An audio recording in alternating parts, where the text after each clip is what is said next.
मैं अपने विषय को 4 भागों में शॉर्ट में रखता हूँ, क्योंकि सब यहाँ पर समझदार लोग भी हैं, तो बहुत विस्तार नहीं करते हुए पहले पहले उसमें मैं प्रस्तावना अपने विषय की रखता हूँ। तो प्रस्तावना ऐसा है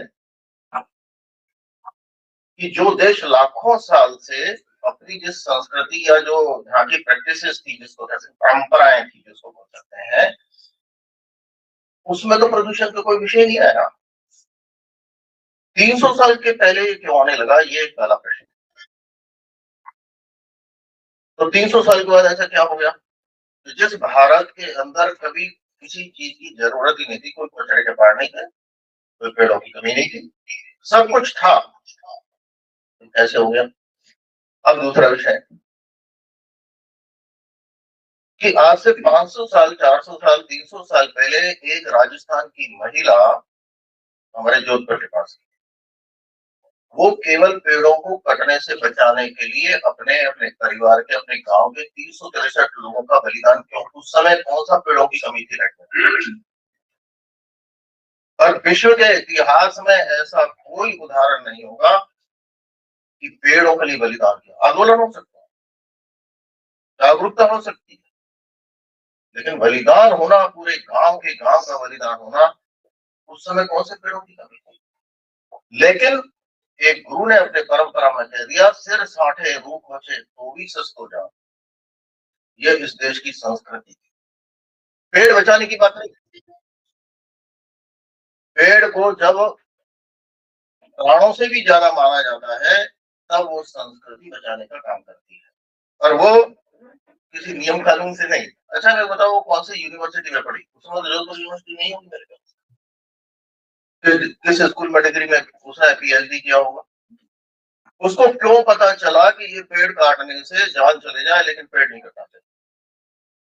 और आज पीएचडी वाले सबसे ज्यादा पेड़ काट रहे हैं। या आरोप नहीं लगा रहा मैं, क्षमा करिएगा, लेकिन है। प्रश्न ये आता है कि ये समस्या क्यों चल रही? नंबर एक। अब मैं कुछ इसके बाहर की बात पूछता हूँ, जो मेरे मन में कभी प्रश्न आता है क्योंकि हमको अपना वो पैराडाइम बदलना पड़ेगा। अपने यहाँ मैं एक दिन सोच रहा था कि हमारे यहाँ गौशाला होती है, भैंसशाला नहीं होती, तो ये भैंसशाला क्यों नहीं थी? तो मेरे मन में विचार आया, मैंने कि अच्छा, उसमें भैंस नहीं होंगी जब गौशाला होगी, लेकिन ध्यान में आया तो भैंस तो बिल्कुल यमराज से चली आ रही। तो यमराज से चली आ रही है, तो पहला प्रश्न ये है, ये भैंसशाला क्यों नहीं, गौशाला क्यों बनाई गई? और अगर कहीं भैंस भी होंगी तो गौशाला ही होंगी, उसको गौशाला ही बोलते होंगे, मेरे को नहीं पता, लेकिन ये समझ में आना पड़ेगा गौशाला ही क्यों ना मरे। मैं उत्तर नहीं दूंगा, तो मेरे मन के प्रश्न भी होगा, उत्तर ही हम मिलेगा सबको। हम पर्यावरण संरक्षण की बात करते हैं, तो देखिए, विषय का उल्टा बंद नहीं छोड़ा कि पर्यावरण संरक्षण की बात करते हैं, तो क्या मनुष्य पर्यावरण का संरक्षण कर रहा है या पर्यावरण मनुष्य का संरक्षण कर रहा है? तो जब हम गलत टाइटल से ही प्रश्नों के उत्तर खोजने शुरू करेंगे, तो समाधान उल्टा होता है। और इसलिए दूसरी बात हमको ध्यान करना पड़ेगा कि पर्यावरण संरक्षण हो सकता है क्या, या पर्यावरण द्वारा हमारा संरक्षण होगा, तब सोचना और सोच का विषय भी बदल जाएगा। ये एक दूसरी बात मेरे ध्यान में आती है। तीसरा, जितने भी ध्यान, जितने भी मोक्ष, जितने भी साधना पेड़ों के नीचे क्यों हुई? किसी एयर कंडीशन में, किसी महल में कहीं पर भी हुआ क्या? और गलती से वो मच्छिंद्र नाथ पहुंच गए साधना के लिए, तो गोरखनाथ ले आए निकाल के। प्रश्न ये आता है कि ये पेड़ों के नीचे ही सब भगवानों को मोक्ष प्राप्त हुआ है, ज्ञान प्राप्त हुआ है, तो पेड़ों के नीचे कोई विशेष बात है क्या? कुछ बातों को हमको उस मूल पर जाना पड़ेगा जिसके कारण ये संस्कृति थी तो प्रकृति थी, वो विकृति में कैसे आ गई।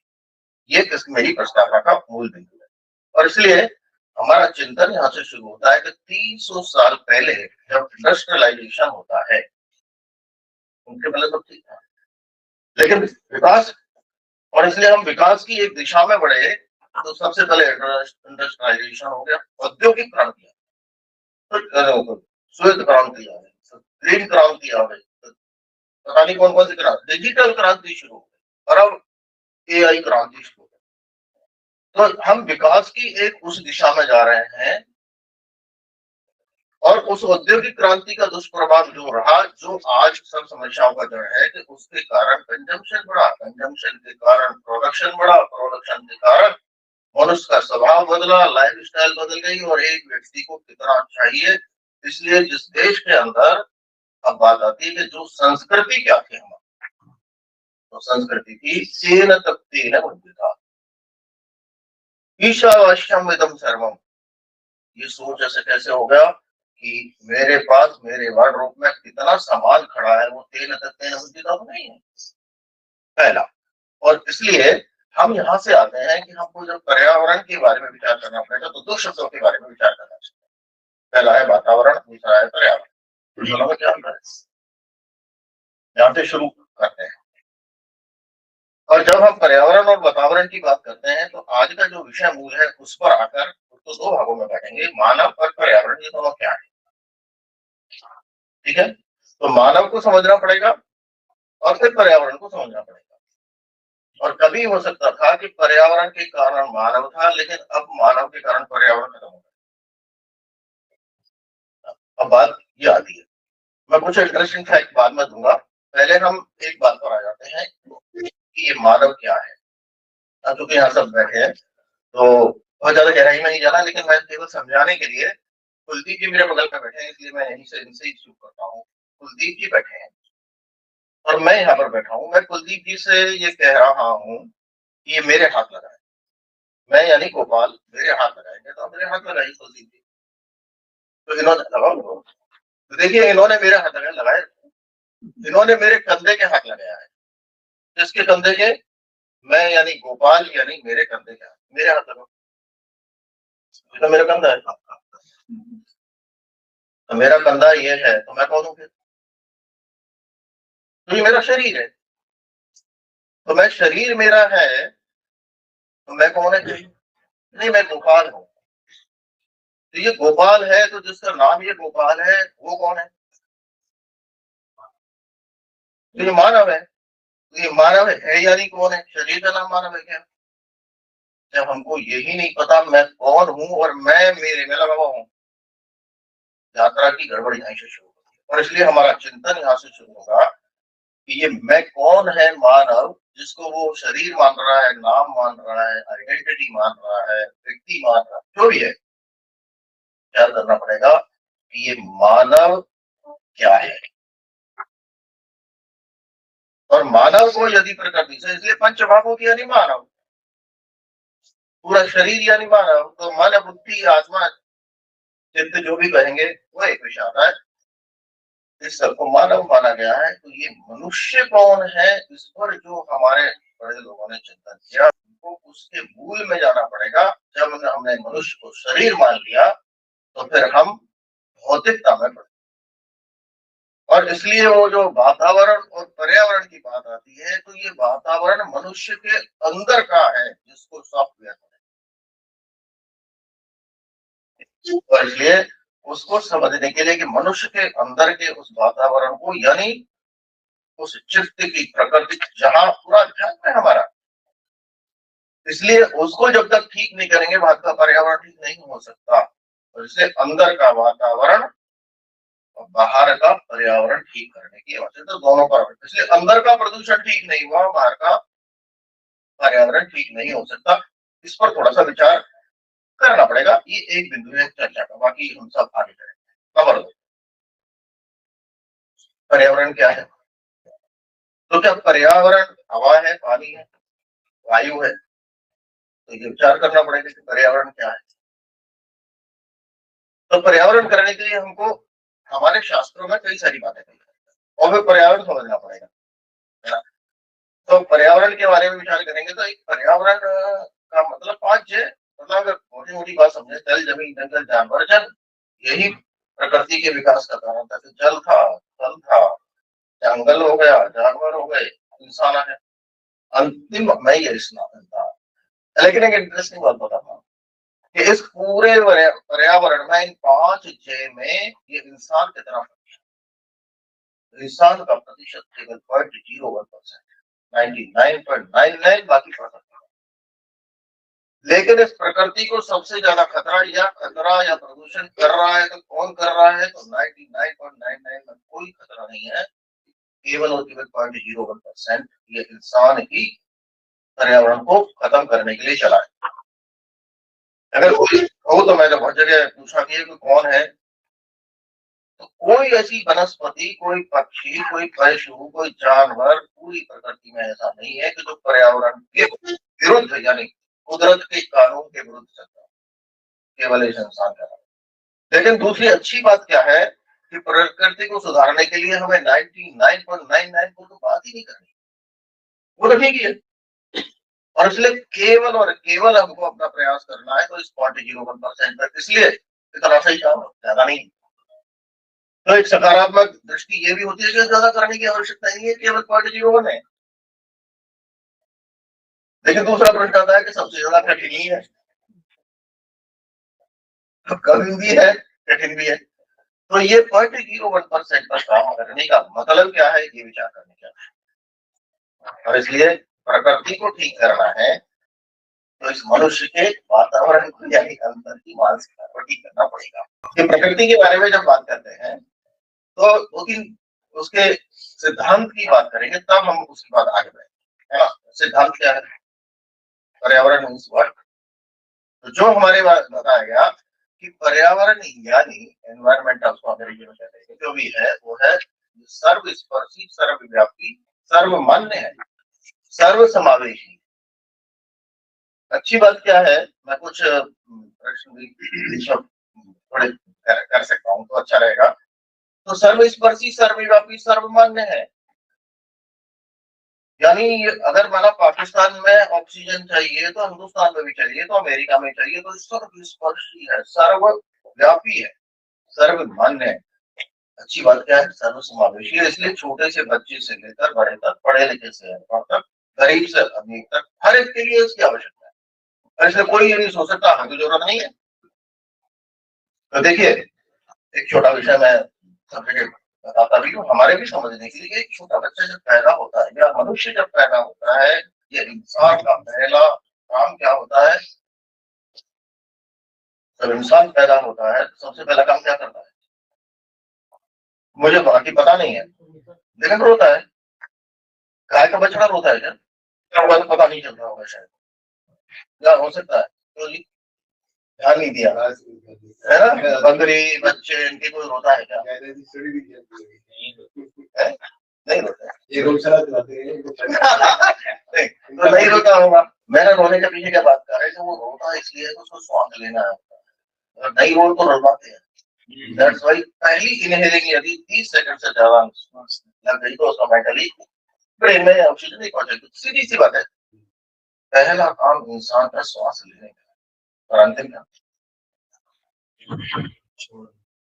श्वास छोड़ने का। तो श्वास लेने से श्वास छोड़ने तक की जो यात्रा है वही लाइफ है। हाँ, अगर किसी को कहेगा हम तो लाइफ से बड़े परेशान हो गए, श्वास बंद कर देंगे, ऑक्सीजन लगा देते वेंटिलेटर पे। मतलब क्या है कि पर्यावरण की आवश्यकता उस छोटे से एक क्षण के बच्चे के लिए भी है, तो 99 ईयर्स वाले के लिए भी है कि बस गया तो गया। और इसलिए पर्यावरण को अलग नहीं कर सकते। इसलिए सर्वस्पर्शी, सर्वव्यापी, सर्वमान्य और सर्व समावेशी है का मतलब उसके बारे में बताना। अब दूसरी बात है कि पर्यावरण का अगर विषय में बात करेंगे तो यहाँ विरोध नहीं, विकल्प की बात। हम विरोध से काम शुरू करते हैं तो विकल्प नहीं मिल सकता। और इसलिए दूसरा सिद्धांत हमको पर्यावरण के बारे में विचार करना है कि हम विरोध नहीं, विकल्प की बात, समस्या नहीं समाधान की बात। समस्याओं की ही बड़ी बड़ी सेमिनार होती है और है, और ज्यादा से ज्यादा कई घंटे लगा सकते हैं। समाधान, समस्या नहीं समाधान की बात करनी पड़ेगी। और तीसरी बात है कि हमारे यहाँ पर्यावरण का अगर सिद्धांत देखा जाए तो आत्मवत सर्वभूतेषु। आत्मवत सर्वभूतेषु का मतलब सब भूतों में आत्मा है, तो हम अलग कैसे हो सकते हैं? पक्षी में भी, यह हमारा सिद्धांत था, इसको भूल गए। इसलिए सब मेरे लिए उपभोग के लिए है। यहाँ से एक लाइन गलत हो गई, इसलिए आत्मवत् सर्वभूतेषु यानी पर्यावरण है। जहां पर यह कहा जाता है ईशावास्यम इदं सर्वम यत् किंचित जगत्याम जगत, ये सिद्धांत है। और इसलिए उसमें से एक नया सिद्धांत निकल गया, तीन तस्तीन वंचिता, ये जितनी भी प्रकृति है ये मेरे लिए नहीं है, सबके लिए। और इसलिए मैं मिनिमम उपयोग, इसलिए आज का रिड्यूस रीयूज ये नए शब्दों में आ गया, कोई दिक्कत नहीं। लेकिन ये तीन तस्तीन वंचिता वेद में कितने साल पहले कहे गए थे, ये तीन बात समझ में आनी पड़ेगी। और जहां सर्वे भवन्तु सुखने की बात करते हैं तो सुख क्या भौतिकता में विचार करने की आवश्यकता है। और इसलिए अगर सुख भौतिकता में है तो दिल्ली की सबसे पॉश कॉलोनी बसंत विहार में ऑक्सीजन बार क्यों लग रहा से 5 साल पहले, अब तो पता नहीं और जगह लग गया होगा एकदम। अरे पैसे ही थे तो ऑक्सीजन की कमी क्यों हो गई? तो पैसे से तो ऑक्सीजन नहीं बन सकती, फैक्ट्री में नहीं बन सकती। और इसलिए इस इंसान को जिंदा रहने के लिए 3 चीजों की आवश्यकता है। 3 चीज के बिना जिंदा नहीं रह सकता, तो उसके जीवन के लिए मूल है। वो क्या है? तो खाने के लिए अन्न, पीने के लिए पानी और श्वास लेने के लिए। और ये तीनों चीजें प्रकृति से मिलती है। और प्रकृति के बिना इसको किसी फैक्ट्री में, किसी दुकान पर, कहीं लैबोरेटरी में नहीं बनाया जा सकता। और इनके बिना जिंदा भी नहीं रह सकते, और इनकी कोई वैल्यू भी नहीं। प्रकृति हमको फ्री में देती है। ये जमीन जिसको माँ बोलते हैं, एक बीज से करोड़ों लाखों बीज हमको दे देती है, और हर साल देती है। नीचे कौन सी फैक्ट्री लगी? लेकिन इंसान ने उसको नहीं सोचा। अरे जो एक जमीन की जो 6 इंच की, भरसी ज्यादा बता सकते हैं, 6 इंच की जमीन है जिसको हम भूमि बोलते हैं, यानी जिससे उर्वरा शक्ति है, वो 1.5 लाख वर्ष लगते हैं उसको बनने में। और हम कंपोस्ट क्या डाल के,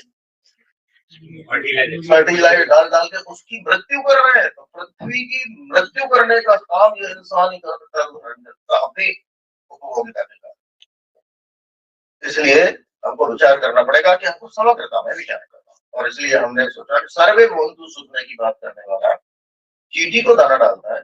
ये हमारे अडप्टेशन में था। आज इस बार का कौन था अडप्टेशन, बड़ी बड़ी बातें हुई, लेकिन उनको ये पता नहीं है कि एक भारत का परिवार अनपढ़ गांव का सवेरे उठते ही सूर्य को जल आता है, थोड़ी देर बाद वो पक्षियों के लिए दाना डाल देता है। करोड़ों पक्षी उस एक दाने के कारण रहते हैं। फिर नहीं, उनको पानी कहाँ से आएगा? पानी पिलाते हैं। थोड़ी देर बाद वो तुलसी में पौधा डालते हैं। और जब गंगा स्नान करते हैं अपने बाथरूम में जाके, तो गंगे च यमुने च नर्मदे सरस्वती, उनके उस बाल्टी में 7 नदियां आ जाती। और जब खाना बनाएंगे तो पहली रोटी गाय की, अंतिम रोटी कुत्ते की निकलती है। आप सोचिए, एक घर में प्रतिदिन, चाहे गरीब से गरीब होगा, इस प्रकार के 25 प्रकार के प्राणियों का होता है। दिस इज सर्व समावेशी का।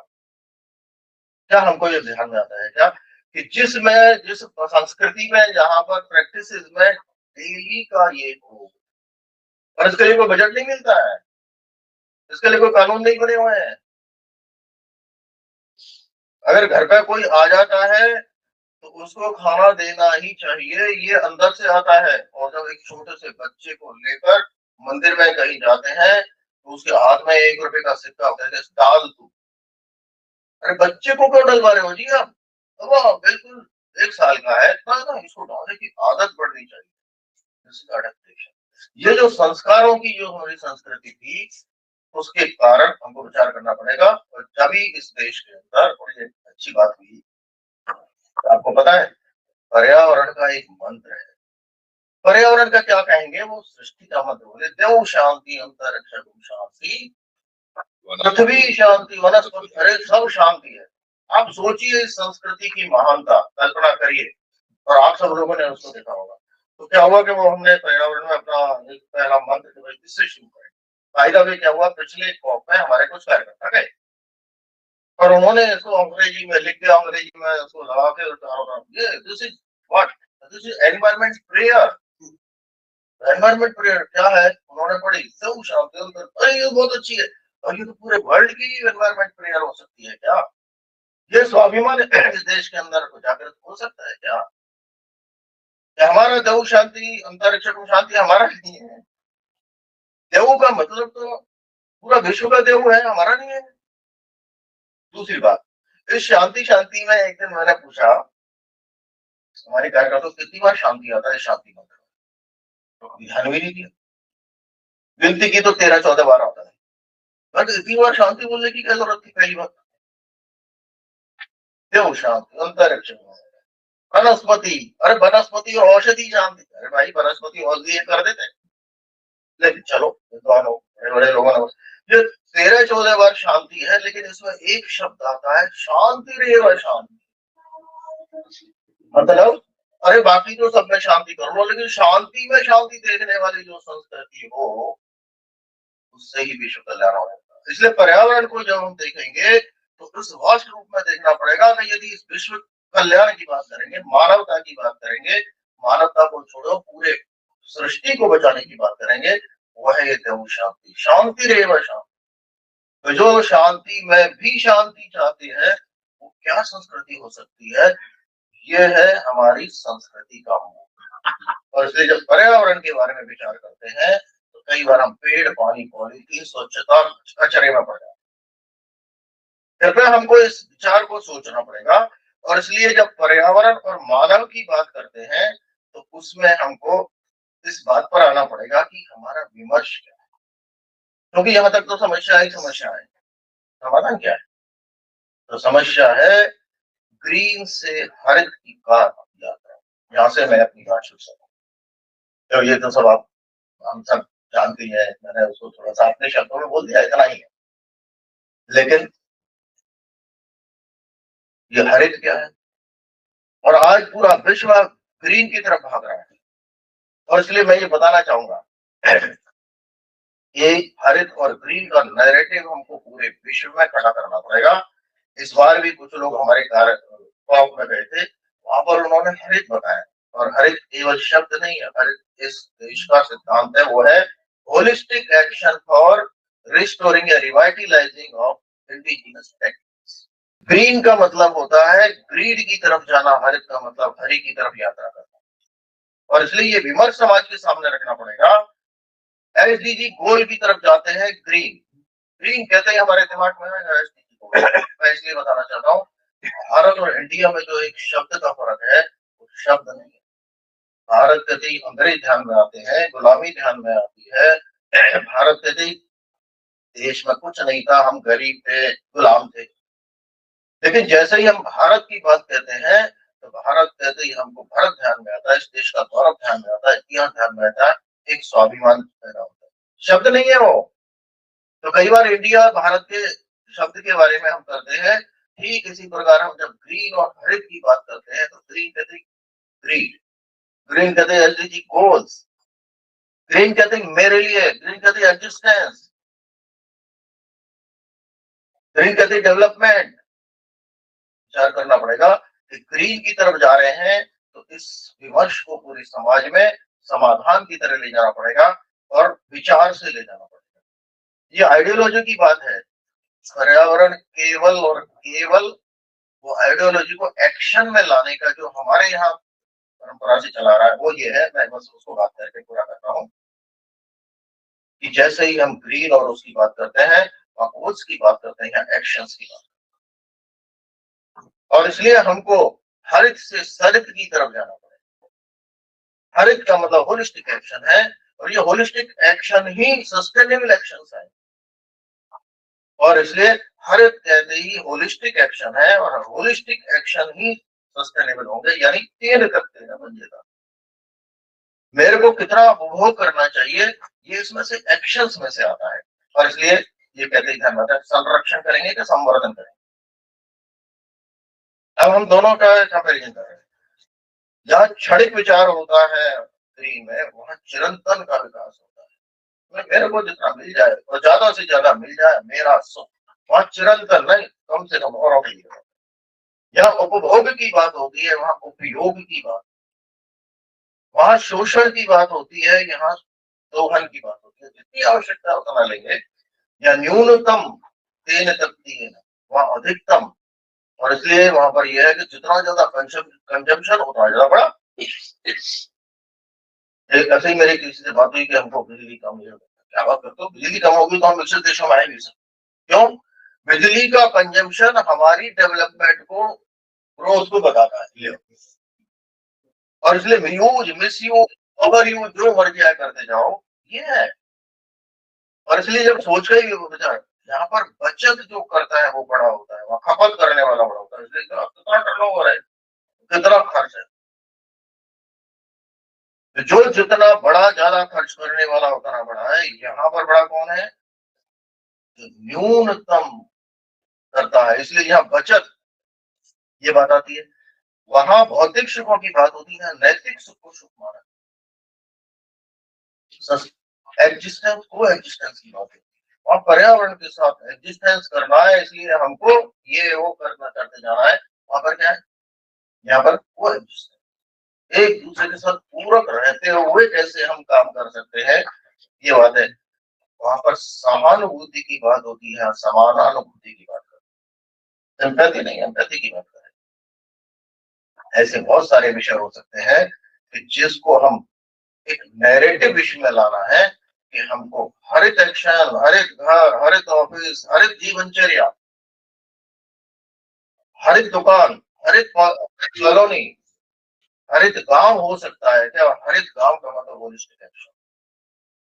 हमको इस पर थोड़ा सा समग्र विचार करते हुए वो कैसे करना होता है, उसके लिए छोटे छोटे प्रयोग हमने सोचे कि हमें घर में, देखिए, जो एक विचार है आज चल रहा है कार्बन क्रेडिट, उसके बारे में कुछ नहीं कह रहा क्योंकि पैसे से जुड़ा। और इसलिए क्या माना गया कि ये मनुष्य है। मैं दो उदाहरण देकर मेरी बात नहीं करूंगा। तो मनुष्य है, उसको क्या माना? तो 3P है। क्या सोच है? 3P में क्या है? प्लेनेट है, पर्सन है, प्रॉफिट है। और विचार कहा कि अगर इस पर्सन को मोटिवेट करना है तो प्रॉफिट से करिए तो प्लेनेट हो जाए। हमारे यहाँ उल्टा है। तो जब ये प्रॉफिट को, अगर मनुष्य को प्रॉफिट के बारे में विचार करने लग गया तो वो स्वार्थ का फंसेगा और फिर वो गलत सही सब चलेगा, और जो हो रहा है।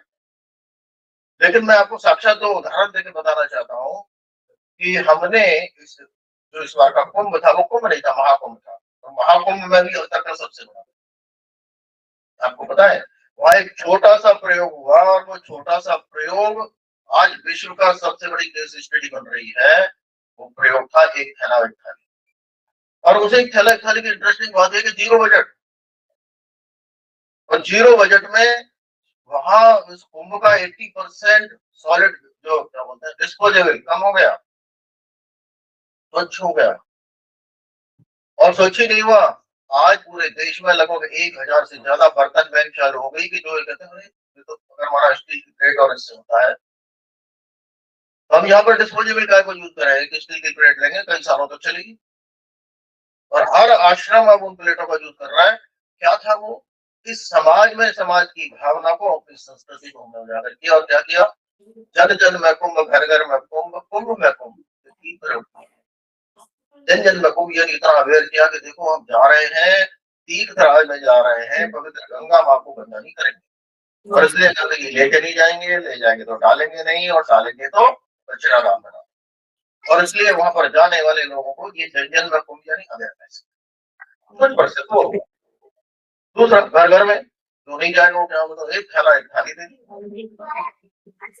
और तीसरा, हमने वो बांट दी, तो कचरा कम हो गया। उस प्लेट से वहां पर 85% डिस्पोजेबल कम हो गया। एक केस स्टडी है और इसमें जीरो बजट है। घर से फ्री में आया, ले जाना फ्री में हुआ, फ्री में बांटा, बांटा। ये समाज की ताकत है। और यहाँ तक हुआ कि हम सोच नहीं सकते कि 80 साल की बूढ़ी माता जी आती है एक थाली लेकर, एक थैला लेकर। उस समय तक अभियान खत्म हो गया। वो आती है, भैया ये भेजने, कहाँ भेजने फोन है? माता जी ये तो अभियान खत्म हो गया, भेज दिया हमने। अरे 7 दिन से थैला बना रही हूँ और ये थाली लेके आई हूँ, और मैं तो जिंदगी में जाऊंगी आना जाऊंगी, लेकिन मेरा ये थैला तो कम से कम गंगा में वहां पे चले जाए। इतना इमोशनल। देखा थाली, थाली पुरानी, माता जी वहां भेज रहे हो, ये पुरानी थाली ले आए। तो बेटा नई थाली चाहिए क्या? वो लाठी टेकती बाजार गई, 100 रुपए की थाली खरीद के ला सकते। इस भावना को पैसे से यदि तोलेंगे तो हो नहीं सकता। इस भावना ने क्या किया कि जब थालियां नहीं जा रही थी, उसकी आरती उतारी जा रही थी, बैंड बाजे बज रहे थे, ये है अभियान। विचार करने की आवश्यकता है। नंबर एक। नंबर दो, स्वार्थ के बिना कुछ नहीं हो सकता, ऐसी बात करने वाले अभी हमने पर्यावरण में हरित विस्तारक निकालना शुरू। आप विचार कर सकते हैं, आज कोई पैसे, पद, प्रतिष्ठा के बिना कुछ नहीं कर सकता, लेकिन आज पूरे देश में 78 हरित विस्तारक ऐसे इस देश के नौजवान हैं जिनको कोई सर्टिफिकेट नहीं है। आने जाने का किराया, ट्रेनिंग के लिए आते तो खाने का खर्चा भी देंगे, और अपने क्षेत्र में पर्यावरण की दृष्टि से मैं क्या कर सकता हूँ, निस्वार्थ भाव से पूर्ण समर्पण के साथ काम करने वाले। नहीं तो आजकल फेलोशिप मिल रही है 20,000 30,000 बोलने के बाद उसको डेली रिपोर्ट भरनी पड़ती है, मैं ये कर रहा हूँ क्योंकि 20,000 दे रहा है। यहाँ क्या है कि वो सब कुछ दे के आ रहा है, इसलिए खुद ही रिपोर्ट लिखता है मैंने ये किया। दोनों पैराडाइम अलग है। और इसलिए जब हम समाज को इस ओर चले जाते हैं, तब फिर प्रॉफिट खत्म हो जाता है, प्लेनेट की और इस पर्सन के निस्वार्थ भाव की बात आ जाती है। ये समाधान है। और इसलिए कई बार मैं बहुत सारी छोटी छोटी बातें हैं कि मैं मेरे घर में मेरे लाइफ स्टाइल से क्या कर सकते हैं, बातें पर्सनल, प्रोफेशनल, पब्लिक लेवल पर हम क्या कर सकते हैं। मैं पर्सनल, मैं और मेरे घर में यहाँ पर बैठे हुए सब लोगों से या जो भी सुन रहे हैं उनसे मैं पूछना चाहूंगा कि क्या आप आधा गिलास पानी रोज घर में अपना जूठा नहीं छोड़ते हो, या दिन में एक बार छोड़ते हैं कि नहीं छोड़ते हैं? यहाँ से ये हर एक प्रैक्टिस शुरू है। क्या हम एक बाल्टी, दो बाल्टी, चार बाल्टी में नहाते हैं, इसका ऑडिट, सेल्फ ऑडिट होता है क्या? जब 1.5 लीटर पानी में नहा सकते हैं तो 20 लीटर पानी में नहाने वाला कौन कहलाएगा? हम प्लेनेट को बचाने की बात कर सकते हैं, प्रैक्टिस नहीं करेंगे क्योंकि वो किताब में है। और इसलिए इस आधा गिलास पानी छोड़ने का मतलब है 150 करोड़ लीटर पानी रोज का एक इंसान एक बार छोड़ने का। ऐसे में बहुत सारे उदाहरण दे सकता हूँ कि जो मैं अपने जीवन सवेरे से शाम तक कितना केमिकल रूपी जहर इस भारत माता को देता हूँ और भारत माता का पुत्र बनता हूँ। अगर हम 1 ग्राम केमिकल भी निकालते होंगे तो 100 करोड़ लोग 1 ग्राम केमिकल का शैम्पू भी अगर लगाते होंगे, हैंड वॉश लगा कुछ भी करते होंगे, तो 10,000 टन केमिकल भारत माता को पानी में हम दे रहे हैं। कैसे बचेगा? इसलिए यहाँ से शुरू होती है होलिस्टिक एक्शन। मेरी जीवन लाइफ स्टाइल में क्या होगा? इसलिए इसके 3 बातें करनी पड़ेगी। हमारा एटीट्यूड बदलना पड़ेगा, इसके प्रति, प्रकृति के प्रति एम्पैथी लानी पड़ेगी, और एम्पैथी लाकर फिर लाइफ स्टाइल में बदल लाना पड़ेगा। ये है अंदर का वातावरण। और ये करने के लिए बाहर का पर्यावरण ठीक करने के लिए एएमसी करनी पड़ेगी, और कुछ नहीं करना है। और वो एएमसी करने के लिए मैं समाधान होगा। एएमसी करने का मतलब अवॉइड करना, जो पर्यावरण के विरुद्ध में मेरे व्यवहार से मेरे घर में, मेरे ऑफिस में, मेरे स्कूल में होता है, मैं उसको अवॉइड करने की कोशिश करता हूँ। हमारी शादी में, हमारे व्यवहार, हमारे उत्सव में, त्योहार में क्या कभी विचार किया है कितना डिस्पोजेबल निकलता है? क्या हमने जगह नहीं, हमारे यहाँ नहीं निकले, और आजकल होने लग गया है ऐसा। इनको हमको हीरो बनाना पड़ेगा। अच्छा आपने ये काम किया, इतना कम पानी खर्च किया, इतना बिजली कम खर्च किया हमने। ये जब तक हमारे व्यवहारिक लाइफ में नहीं आएगा, पर्सनल लाइफ में नहीं आएगा, तो विचार करने की आवश्यकता होगी। इसलिए क्या करना पड़ेगा? एटीट्यूड। और बाहर का वातावरण, पर्यावरण बदलने के लिए क्या करना? अवॉइड। हम अवॉइड कर सकते हैं। दूसरा, ए एल, अवॉइड नहीं हो रहा है, मिनिमाइज कर दीजिए। और मिनिमाइज भी नहीं हो रहा है तो फिर क्या करना? क्रिएट कर लीजिए। ये माना हमारे पुराने कपड़े हैं तो क्या उसको रिपब्लिश कर सकते हैं? गीला कचरा निकल रहा है तो क्या हमारे घर में ही हम कंपोस्टिंग बना सकते हैं, बजाय कि बाहर का पर्यावरण खराब करेंगे? पहला क्या मेरा है कि अपने से शुरू करके अपनी कॉलोनी में, अपने ऑफिस में, अपने स्कूल में, कॉलेज में, जब तक ये एक्शन शुरू नहीं होगा, तो दूसरा प्रश्न आता है, और वो मेरी अंतिम कहानी होगी कि इंसान कब तक करेगा? हमारे करने से क्या हो जाएगा जी? मैं आधा गिलास छोड़ दूंगा तो क्या हो जाएगा? जब मैं कर लूंगा तो कौन सा बदल आ जाएगा? आपको मैं कहानी जरूर सुनाना चाहूंगा, वॉइस मेरी वो आपकी कहानी होगी। वो ये है, एक चिड़िया थी। चिड़िया ने घोंसला बनाया और अंडे दिए, और समुद्र के किनारे उसको कुछ मिला तो वहां पर उसने अपने अंडे दे दिए कई दिनों तक घोंसला बनाकर। वो गई दाना वाना लाने के लिए, देखा समुद्र में ज्वार भाटा आया और वो उसका घोंसला और अंडे लेके चला गया। वहां देख दिया, अरे समुद्र मेरा अंडा ले गया। एक सामान्य चिड़िया क्या सोचती है, ये मेरा ले गया, ये मेरे को वापस करेगा। उसने ये निश्चय किया कि ये वापस करेगा मेरा। तो जब ये सोच रही थी क्या करे, तो उसने कहा कि इसको खाली कर दी। अब आप सोच लीजिए कि एक समुद्र और एक चिड़िया है, क्या सब संभव है? तो जब ये कर रही थी अपनी चोंच में एक दो बूंद लेती थी बाहर, तो उसके एक दूसरी चिड़िया है, उसने कहा तुम क्या कर रहे हो, जैसे हमारे पास आते हैं, क्या कर रहे हो? इस समुद्र को खाली कर रहे हो, मेरे अंडों को ले गया। तेरा दिमाग खराब हुआ है चिड़िया, समुद्र तेरी जिंदगी का क्या संभव बात कर रहे हो? वो चिड़िया कहती थी पता है, मेरे को सलाह नहीं चाहिए, सहयोग देना तो साथ में क्या तो सही है, सलाह से तो खाली नहीं हो सकता, सहयोग वो भी लग गई। थोड़ी देर बाद हम दोनों को देख के बाकी चिड़िया आई, क्या कर रहे हो? अरे कैसे होगा, सलाह नहीं सहयोग, और चिड़िया लगी। धीरे धीरे जब ये अभियान बनने लगा, और अभियान बनते बनते क्या होगा, सब उनके पक्षी पूरा पूरा, तो वो जब सब लग गए तो कहा कि भैया पक्षियों का राजा कौन है?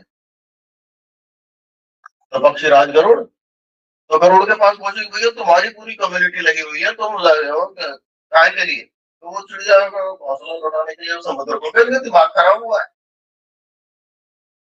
क्या ये समुद्र खाली हो सकता है? तो देखो तुम पक्षियों का राजा हो, और कम्युनिटी का सवाल है, पूरी कम्युनिटी लगी है, खाली हो ना हो तुम्हें साथ आना पड़ेगा।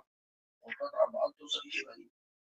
तो गरुड़ भगवान विष्णु के पास गए कि भगवान, हाँ मुझे कुछ छुट्टी दे दो। कागज की छुट्टी चाहिए भाई, तेरे बिना काम थोड़ी चलेगा।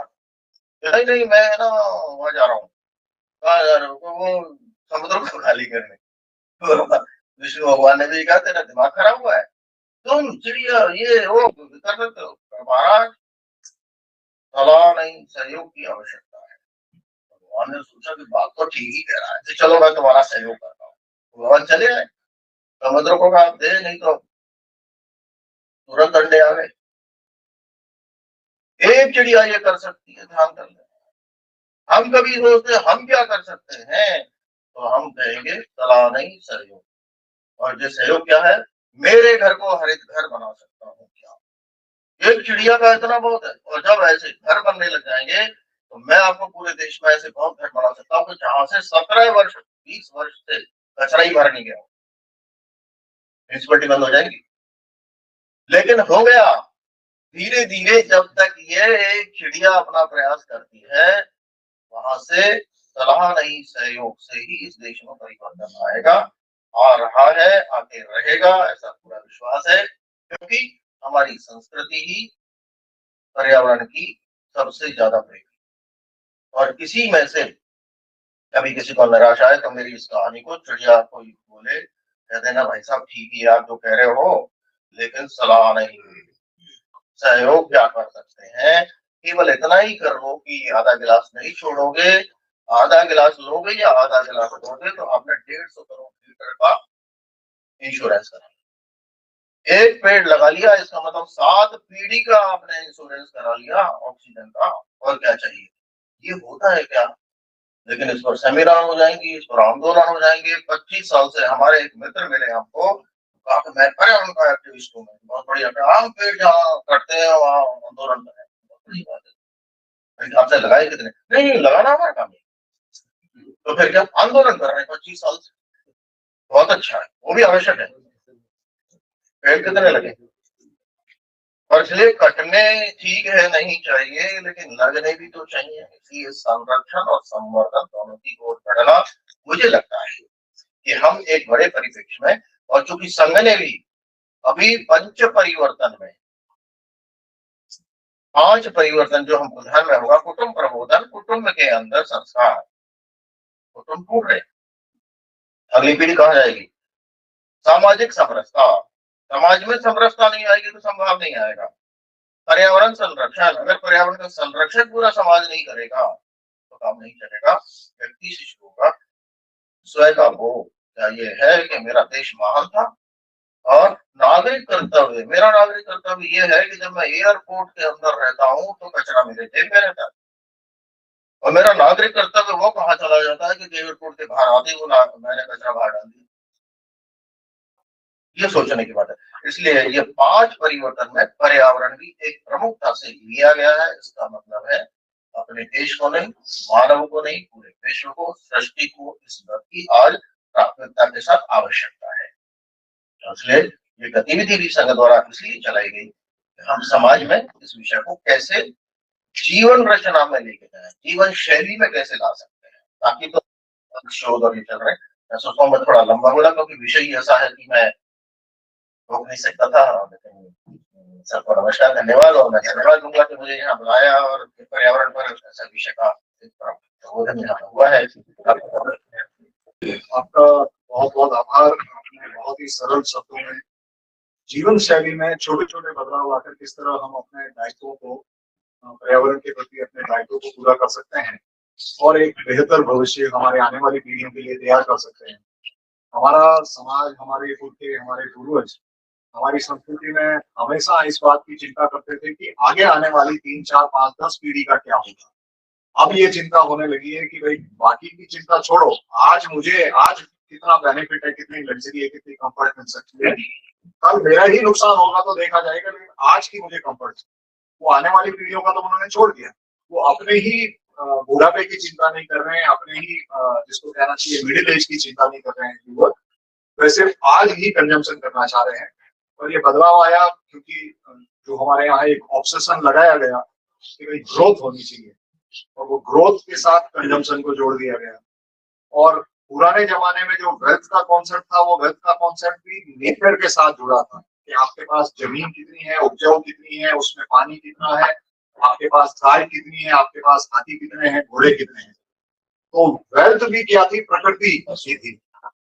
और अब वेल्थ ऐसी हो गई है कि जो जैसे बिटकॉइन बनाने में ही पता नहीं कितनी लाखों रुपए की बिजली लग जाती है एक बिटकॉइन को मिंट करने में। एआई का जो इतना ज्यादा हल्ला मचाया जा रहा है, लेकिन उसके लिए जो हम देख रहे हैं कि जितना पावर कंजम्पशन उसके लिए हो रहा है, वो बहुत बड़ा मानवता के लिए चिंता का विषय हो गया है।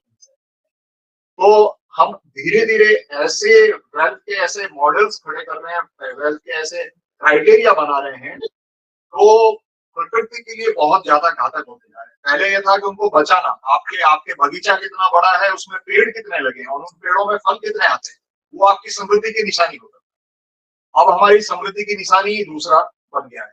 और ऐसा जैसे कई बार लोग कहते हैं कि भाई अगर कहीं जंगल है और जंगल में पेड़ है, पेड़ों पे फल लग रहे हैं और उन फलों का गांव के लोग जाते हैं, फल खाते हैं, पशु पक्षी वगैरह सब उन फलों से अपना लाभ उठा रहे हैं, तो इकोनॉमिक ग्रोथ में कोई कंट्रीब्यूशन नहीं हो रहा।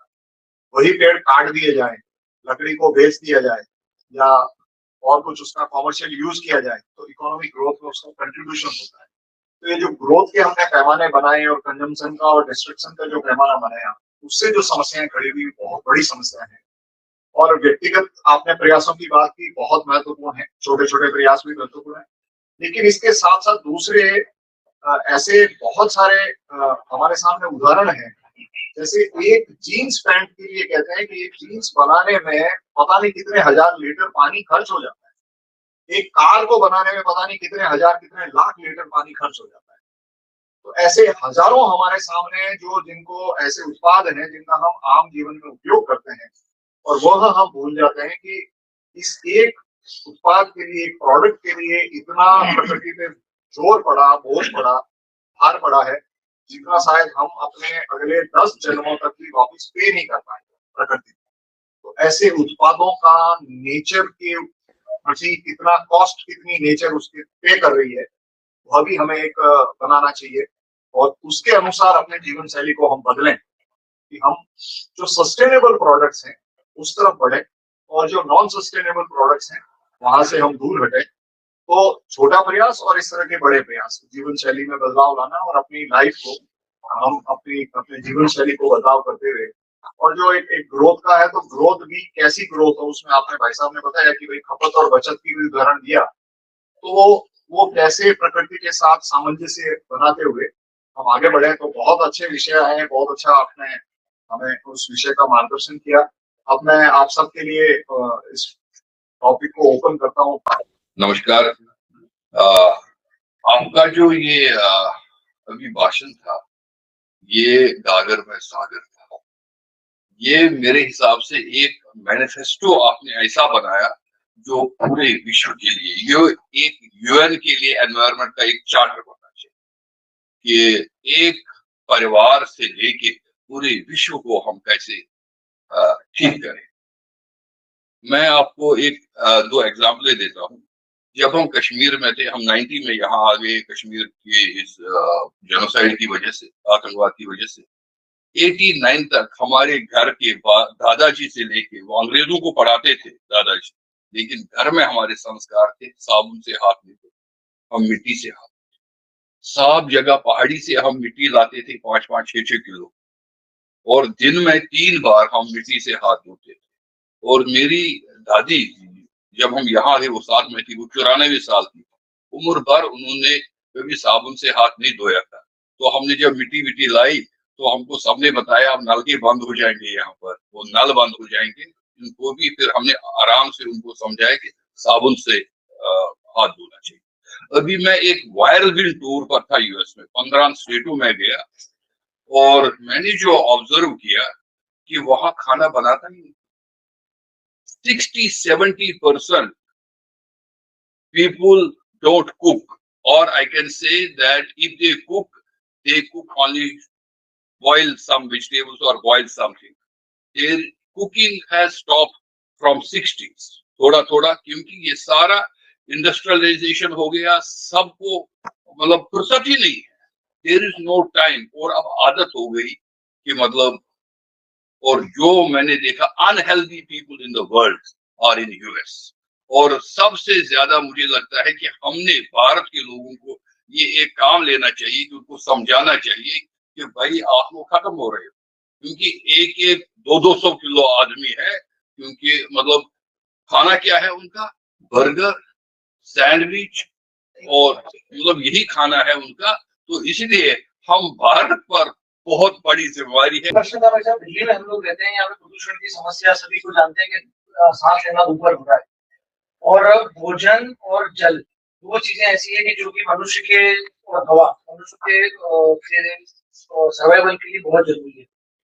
भोजन, जैसा भाई साहब ने बताया, उसी के कंटेक्स्ट में मेरा प्रश्न था कि भोजन घरों पे ना बंद करके, जो आज के समय में ये जो एक नया चलन चला है फूड डिलीवरी का, कोई व्यक्ति जो है, विशेषकर जो अकेले लोग रह रहे हैं, वो भोजन किसी के घर में नहीं पड़ रहा, पानी जो है, पानी भी बिक रहा है। एक लॉस एंजलिस की एक नगर पालिका थी, वहां पे सुनने में आया कि उन लोगों ने बैन कर दिया, वहां के लोगों ने मिल करके, उसी के आसपास की कोई एक, मुझे एग्जैक्ट शहर का नाम याद नहीं है, और उन्होंने ये बैन किया कि पानी बिकना सबसे बड़ा क्या एथिकल काम है दुनिया का, इसलिए पानी नहीं बिकने देंगे, जगह जगह वाटर डिस्पेंसर लगा। तो आज के समय में पैसा जो जल बिक रहा है, और भोजन का जो ऑलरेडी जो वीक वर्कर्स काम कर रहे हैं, इतने सारे हजारों की संख्या में हम लोग सड़कों पे देखते हैं, और उनकी गाड़ियों से जो पोल्यूशन हो रहा है, चाहे वो इंटरनल कंबशन इंजन हो, चाहे हमारी इलेक्ट्रिकल बैटरी हो, उससे भी कितना हो रहा है, उसका कोई, मुझे लगता है आज तक कोई हमको उसको मैपिंग नहीं कर पाया। तो इस समस्या से कैसे हम लोग बाहर आ सकते हैं? मैं एक तो परिचय करा दूं, श्री पारितोष त्यागी जी हमारे आज इस डिस्कशन में आप जुड़े हुए हैं। Paritosh Tyagi ji central pollution control board के चेयरमैन रहे हैं 1986 से 1990 तक, और आज आप आए हैं, आप 90 से ऊपर आपकी आयु है, आप पधारे हैं हमारे साथ, आप जुड़े, आपका बहुत बहुत आभार। श्री कश्मीरी लाल जी हमारे स्वदेशी जागरण मंच के राष्ट्रीय अखिल भारतीय संगठक, काफी समय तक श्री श्याम जाजू जी भी जुड़े हुए थे। ललित सिंघानिया जी, आपने हाथ खड़ा किया है, तो आप अनम्यूट करके आप अपना टिप्पणी या प्रश्न जो है करिए। नमस्कार गोपाल आदि जी, मैं रायपुर से ललित सिंघानिया बोल रहा हूँ, और आपसे परिचय हमारे महेश बिरला जी के माध्यम से, आपको राकेश जैन जी के माध्यम से आपको मैं जानता हूँ, और आपने जो कुछ भी डिलीवर किया वो बहुत ही महत्वपूर्ण और समसामयिक है। मैं पिछले 28 वर्षों से एक पर्यावरण ऊर्जा टाइम्स नामक हिंदी मासिक पत्रिका का प्रकाशन कर रहा हूँ, और उसका लक्ष्य यही है कि आम आदमी को वो उसके जो दायित्व है उसको समझा सके और भूल हमसे छोटी छोटी क्या हो रही है उसको जागरूक कर सके। मेरा एक प्रश्न यह है कि जनसंख्या विस्फोट और जनसंख्या के विस्फोट के साथ समृद्धि में जो अकुत समृद्धि आ रही है, इसके कारण जो पर्यावरण पर भयावह दुष्प्रभाव पड़ रहा है, इस पर कोई भी चर्चा करने को तैयार नहीं है। यहाँ तक कि यूएन में भी मैं बहुत बार पत्र भेजा हूँ कि इस पर जो है ना हमको डिस्कस करना चाहिए कि हमारा पॉपुलेशन का क्या इम्पैक्ट है, और सोसाइटी के बीच में जो अति समृद्ध लोग हैं और दरिद्र लोग हैं, उन दोनों के बीच में जो कार्बन फुटप्रिंट है या एनवायरमेंटल फुटप्रिंट है, उसके अंदर में भी बहुत ज्यादा डिस्प्रोपोर्शनेट रेशियो है।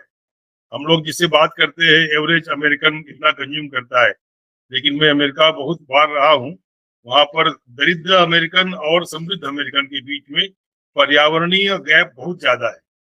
वैसे ही भारतवर्ष के अंदर में दरिद्र भारतीय और समृद्ध भारतीय के बीच में भी पर्यावरणीय उपभोग का जो गैप बहुत ज्यादा है। तो समाज को जो है ना इसको एड्रेस करने के लिए मुझे लगता है कि हमारे संस्कार ही एक मार्ग है, और दुर्भाग्य है कि समाज उन संस्कारों से विचलित होते जा रहा है। तो ये दो प्रश्न है जो अभी आए, दो प्रश्न से आपका भी था, सब कुल मिलाकर इस इंसान पर आकर टिकते हैं।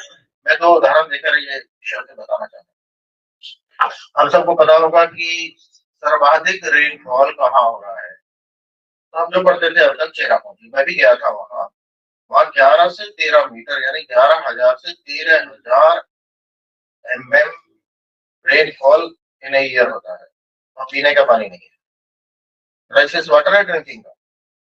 शिमला में, देहरादून में गर्मियों में पानी का क्राइसिस है, जहाँ 6 महीने बरसात होती है। लेकिन जहाँ दूसरी ओर हमारे रत्नू जी और हम रहने वाले राजस्थान के जैसलमेर में विश्व की सबसे कम रेनफॉल है, 17.6 सेंटीमीटर, आधा फीट। लेकिन वहां एक फसल होती है, जानवर पानी वानी पीते हैं, इंसान नहाता धोता है, खाता पीता है। ऐसा क्यों? जब मिनिमम रेनफॉल में ये हो सकता है तो मैक्सिमम रेनफॉल में क्यों नहीं होता? ये दूसरा पहला प्रश्न है। दूसरा जो बताया, आपको पता है क्या पर कैपिटा पर पर्सन पर ईयर अमेरिका में प्लास्टिक का कंजम्पशन कितना है? विश्व का सबसे ज्यादा है, 111 किलो, 110 मान लो, 110 KG per capita per annum वहां पर है। लेकिन वहां प्लास्टिक की प्रॉब्लम नहीं है। भारत में सबसे कम है, केवल 10 या 11 kilo per capita per annum, यानी एक व्यक्ति का प्लास्टिक कंजम्पशन भारत में कम है। यहाँ पर विश्व का सबसे बड़ा कचरे का पहाड़ क्यों हो रहा है? प्लास्टिक परेशानी। ये दो प्रश्न हमको समझना पड़ेगा। तो वहां पर वाटर मैनेजमेंट नहीं था, यहाँ पर वेस्ट मैनेजमेंट नहीं है, इसको व्यवहार में लाना पड़ेगा। क्योंकि अमेरिका में इतना होने के बाद भी वहां पर सेग्रीगेशन करके उसको करते हैं। हमारे यहाँ क्या करना पड़ेगा? म्यूनिसिपैलिटी करेगी। अब म्यूनिसिपैलिटी यदि करेगी तो आप सोचिए कि दूध की थैली का पैकेट का कॉर्नर या हमारा बटन या रबर या छोटा सा कट पीस, ये 1 लाख टन इस धरती पर गिरता है। इसको गिरने के बाद उठाने का काम कौन कर सकता है? भगवान भी नहीं कर सकता।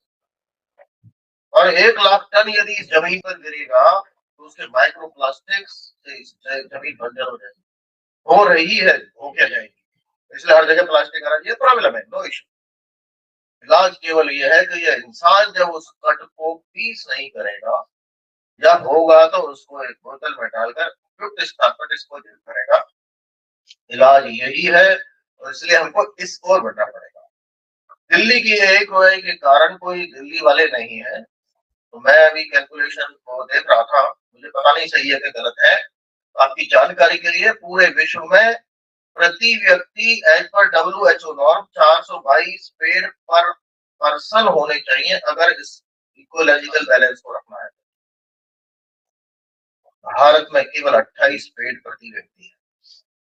और जानकारी के लिए बता दूं कि अहमदाबाद में पेड़ है, जिस सूरत में मैं रहता हूँ 7 पेड़ प्रति व्यक्ति है, दिल्ली में 3 व्यक्तियों के ऊपर 1 पेड़ है, तो एयर क्वालिटी इंडेक्स कहाँ से आएगा? अब आपको विचार करना पड़ेगा।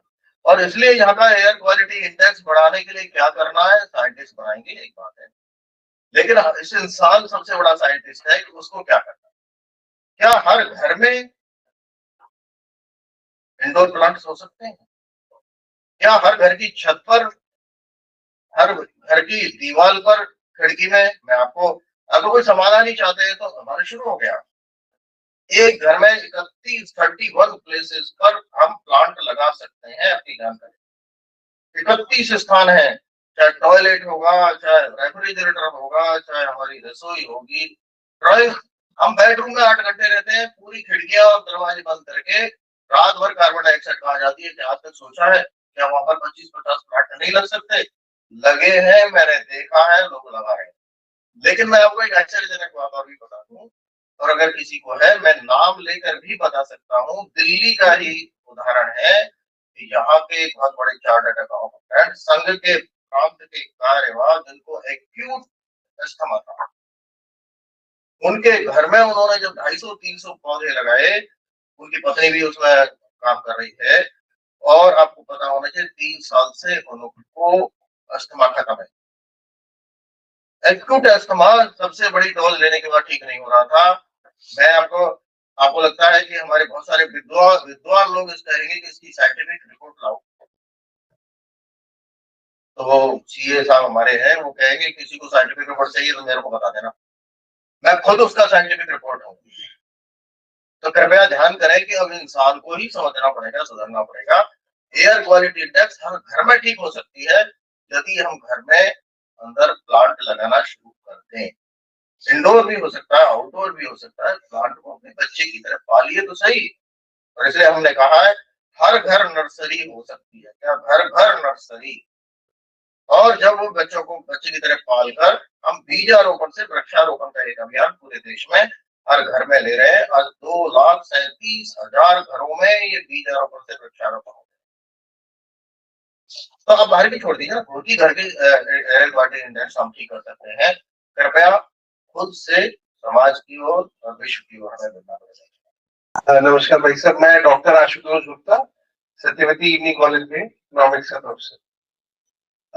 लगता है क्योंकि आपने अभी ये बात बताई कि अमेरिका एक विकसित देश है, तो विकासशील होने से पर्यावरण, इनफैक्ट आप देखेंगे जितने भी यूरोपियन कंट्रीज है वहां पे पर्यावरण के जो स्टैंडर्ड्स हैं वो अच्छे मेंटेन है। तो मुझे ऐसा लगता है कि जो जिन बातों को आपने रखा है वो तो देखिए वो तो कम नहीं होने वाली है। जो मुझे ऐसा लगता है कि चीजों को उपयोग तो डेफिनेटली व्यक्ति के ऊपर आधारित है, लेकिन जिस प्रकार से उपभोक्तावादी संस्कृति आज बढ़ रही है, लेकिन उसके बावजूद भी पर्यावरण संरक्षण किया जा सकता है। मेरा खाली एक विषय कहना है कि जिस प्रकार से पूरे देश में हर साल एक वृक्षारोपण अभियान चलता है सरकारी तंत्र का, मैं एक छोटा सा एग्जाम्पल देता हूँ।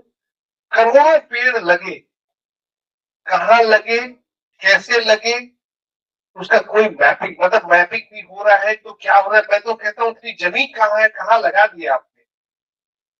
मैं आपको एक छोटी सी बात बताता हूँ, अगर उनसे बोलिए कि रोड साइड में अगर हम कुछ प्लानिंग करके पेड़ लगाए तो जो एक कॉस्ट है, मतलब लोग तैयार बैठे हैं, लोग हर जगह तैयार बैठे हैं कि हम उसका संरक्षण करेंगे, लेकिन वो लगाने को तैयार नहीं। तो मेरा ये कहना है कि मुझे लगता है हमें एक सर्वव्यापी ऐसा अभियान चलाना चाहिए, खासकर एक अधिकारी वर्ग में। जैसे आपने नैतिकता वाले विषय को रखा है, मुझे लगता है उस नैतिक विषय के इस व्याख्यान को अगर हम उन अधिकारियों तक पहुंचाने का प्रयास करेंगे जो इसमें नीचे तक लेवल पे जुड़े हुए हैं, तो मुझे लगता है कि हमारे से भी ज्यादा लाभ मिलने की संभावना रहेगी।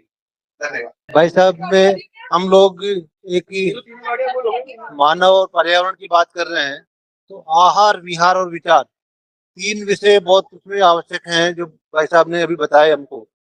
और उन सब में जैसे कि गर्मी में क्या खाना चाहिए, सर्दी में क्या खाना चाहिए, बरसात में क्या खाना चाहिए, हमारा विहार कैसा हो, हमारा विचार कैसा हो। साथ में ही इसके हमको ये भी देखना पड़ेगा कि जैसे हम शहरों में रहते हैं, मैं देखता हूँ कि ज्यादातर हमारी जो कल्चर है, जो हमारा जो माइंड सेट है, वो कॉलोनियल माइंडसेट बन गया। तो यूरोपियन कल्चर ने हमारी जो बिल्डिंगें बनाई, उसमें दिन में इतनी सूरज की रोशनी रहती है भारत में अधिकतर जगह पे, फिर भी हम अपने पर्दे लगाते हैं खिड़कियों पे और दिन में भी लाइट जलाते हैं, एसी चलाते हैं। जबकि साल भर में हमको खाली 3-4 महीने एसी चलाने की जरूरत पड़ेगी ज्यादातर जगह पे, और 8-9 महीने की तो जरूरत नहीं है। सेंट्रलाइज बिल्डिंग बनाएंगे तो हम कितनी ऊर्जा की खपत कर रहे हैं, कितना पर्यावरण प्रदूषण बढ़ा रहे हैं। तो हमें 3 चीजों पे ध्यान रखने की जरूरत है। उन्नत भारत अभियान में हम पूरे देश भर में 5,000 कॉलेजेस में काम कर रहे हैं, 25,000 गाँव में। उसमें एक हमने जो सब्जेक्ट एक्सपर्ट ग्रुप है, उसमें पर्यावरण संरक्षण भी एक सब्जेक्ट एक्सपर्ट ग्रुप रखा 15 में से एक, और वो पूरे देश भर में सारे कॉलेजेस के साथ काम कर रहे हैं। और पर्यावरण संरक्षण गतिविधि के साथ में यमुना के लिए हमारी जो एनसीआर रीजन की 150 कॉलेजेस हैं, उसमें हम मिलकर साथ में काम कर रहे हैं। तो मेरा खाली आग्रह है कि हमको लाइफ स्टाइल फॉर एनवायरमेंट जो G20 में हमने कहा कि हम अपने आप को बदलें, तो नेचुरली पर्यावरण पे हम ध्यान कर पाएंगे। तो हमें सबसे पहली शुरुआत जो करनी चाहिए वो अपने आप से करनी चाहिए। और हमारे आहार विहार विचार, हम लाइट नहीं जलाएं, दिन में जरूरत नहीं है उसकी। अगर साल भर में आपको खाली 3-4 महीने एसी की जरूरत है, तो क्यों सेंट्रलाइज हम कंडीशन रखें बिल्डिंग्स में, और दिन में अगर जरूरत नहीं है तो क्यों पर्दे लगा के फिर लाइट जलाएं। इन सब बातों का हम ध्यान रखेंगे तो बहुत हम पर्यावरण में सुधार अपेक्षित कर सकते हैं। धन्यवाद वीरेंद्र जी। पारितोष त्यागी जी, आप अनम्यूट करके बोल सकते हैं सर। नमस्कार। मैं सबसे नमस्कार। पहले तो गोपाल आर्य जी को बधाई देना चाहता हूँ कि उन्होंने न सिर्फ ऐसी बातें बताई जो नई जानकारी थी, बल्कि बहुत प्रेरणा भी दी, जो बहुत जरूरी होती है। और एक मेरा प्रश्न है, मैं रहा हूँ प्रदूषण नियंत्रण में, तो मैंने देखा जो हमारा कानून है वो सब हवा के लिए है, पानी के लिए है, किसी तरह से सॉइल पे भी लगा लिए जाते हैं, वो सब बाहरी चीजों के लिए है। और आपने उल्लेख किया कि आंतरिक वातावरण भी प्रदूषित होता है, उसको भी शुद्ध करने की आवश्यकता है। तो इस दिशा में कानून तो कुछ भी नहीं कर रहा है, पर आपकी संस्था या कोई और, अगर आप जानते हो कि वो कुछ कर रहा है और क्या किया जा सकता है, कुछ उसका जिक्र कीजिए। प्रश्न ये आता है कि इसका समाधान कौन करेगा। समस्या तो नहीं, समाधान कौन करेगा ये आता है। तो समाधान 3 प्रकार से होते हैं। पहला समाधान होता है कि हम पॉलिसी बनाते हैं, तो एक पॉलिसी सेंट्रिक समाधान होता है कि इसकी पॉलिसी बन जाएगी तो ठीक हो जाएगा, इसलिए हम पॉलिसी सेंट्रिक जाते हैं। अवश्य। नंबर 2, प्रशासनिक या पॉलिटिकल सेंट्रिक। वो विषय अगर पॉलिटिक्स में आ जाता है, उनको अगर लगातार पेड़ लगने से हमको कुछ मिलेगा क्या, प्रशासनिक स्तर पर पॉलिसी को नीचे उतारना है, ये हो गया। लेकिन तीसरा जो सबसे महत्वपूर्ण है, बदल वहीं से आएगी, वो है पीपल सेंट्रिक। और जब तक जो आपने अभी प्रश्न किया कि कहाँ से शुरू होगा, तो ये पॉलिसी सेंट्रिक पीपल सेंट्रिक। अब कोई सरकार ये कानून नहीं बना सकती कि जो कट पीस है उसको जमीन पर नहीं डालना चाहिए। इसलिए हमको अधिकार नहीं, कर्तव्यों पर जाना पड़ेगा। इसलिए नागरिक कर्तव्यों का जो संघ एक विषय लेकर चला है कि हम अपने नागरिक कर्तव्यों के प्रति कितने जागरूक है। तो हमको नागरिक अधिकार पढ़ाए जाते हैं 5, लेकिन कभी ये बताया गया कि कितने कर्तव्य है हमारे संविधान में। अच्छे पढ़े लिखे नहीं लोग नहीं जानते होंगे। 11 कर्तव्य उल्लेखित है और उसमें यही है, पर्यावरण को कैसे बचाना, सामने वाले को कैसे हमको रिस्पेक्ट करना, ये सभी है। तो ये 11 कर्तव्य नहीं, तो हम कर्तव्य जैसे शुरू करेंगे तो उसमें न कोई कानून आएगा, न पॉलिसी आएगी, न कुछ आएगा। जब स्वयं समाज का मन, तो जब समाज परिवर्तन होना शुरू होता है, जैसा अभी आदरणीय संतोषी ने कहा कि ये व्यक्ति के अंदर के वातावरण के लिए कोई पॉलिसी बन सकती है क्या, तो वो पॉलिसी यही है, मैं से हम की यात्रा करनी पड़ेगी। और मैं से हम की करने की बात है मेरे जीवन के प्रारंभ से। और इसलिए आज मैं सोचता हूँ हमारी इस गोष्ठी में से यदि 5 लोग भी इस आधा गिलास पानी को झूठा छोटा कर दिया, कमरे के बाहर निकलते समय हमने लाइट और पंखा बंद करना शुरू कर दिया, तो जिसको 1 यूनिट कोयले में 1 किलो कोयला मिलता है, 1 यूनिट बिजली में 1 किलो कोयला जलता है, हमें 50,000 साल बनने वाले कोयले को 1 घंटे में जलने से बचा दिया। ये हमारा एक्शन है। लेकिन क्या हम करते हैं क्या? ऐसे छोटे छोटे प्रयोग जब मेरे से शुरू होंगे और एक चिड़िया की तरह लगना पड़ेगा कि मैं कर रहा हूँ। एक छोटा सा मजेदार सा उदाहरण लेकिन बताता हूँ। हमने कहा कि भाई अपने कमरे के बाद जाना तो स्विच ऑफ लाइट कर, अगर स्विच ऑफ लाइट घर में कर दिया तो घर में जलने वाली 35% बिजली ओवर यूज या मिस यूज है उसका कम हो जाएगा। और इसलिए हम एक सप्ताह में अगर 1 यूनिट बिजली भी कम कर लेंगे तो उसका कितना बड़ा फर्क होगा। फिर कार्यकर्ता ने शुरू कर दिया कुछ स्विच ऑफ, तो उसकी पत्नी और बच्चे कहने लगे कि ये क्या आपने कर दिया है, जिधर जाओ आपको लाइट बंद, क्या मतलब होता है, लाइट जल रही है तो क्या है, हमको तो फ्री में मिल रही है हमारे यहाँ। अरे बेटा तुम समझ नहीं रहे। तो खैर कोई बात नहीं, 1 महीने बाद 500 रुपए की बचत हो गई वो बिजली के बिल में, पिछली बार में रविवार में। तो इन्होंने भाई साहब ने क्या किया, बच्चे और पत्नी को बुलाया और तो देखो भाई पिछली बार इतने का था, इस बार इतने का, 500 रुपए की बचत हो। तो अब क्या करना, ये 500 रुपए का क्या करें। उन्होंने अपने 2 बच्चे थे, उनको कहा कि बच्चों तुम तुम्हारे लिए है 500 रुपए की बचत हुई है बिजली की, तुम खाओ पियो मौज करो। तो सुना ये तो बहुत बढ़िया होगा, हम तो बिल्कुल चॉकलेट खाएंगे, जो भी ABCD उन्होंने जो किया। अगले दिन से बच्चों का मीटर चालू हो गया और जैसे ही मम्मी रसोई में बिजली ऑन छोड़ा, मम्मी बिजली बंद करो, पापा आपने वो AC का को बंद कर नहीं किया, चालू। अगले बार 1000 बचा, 1000 बच्चों का फायदा।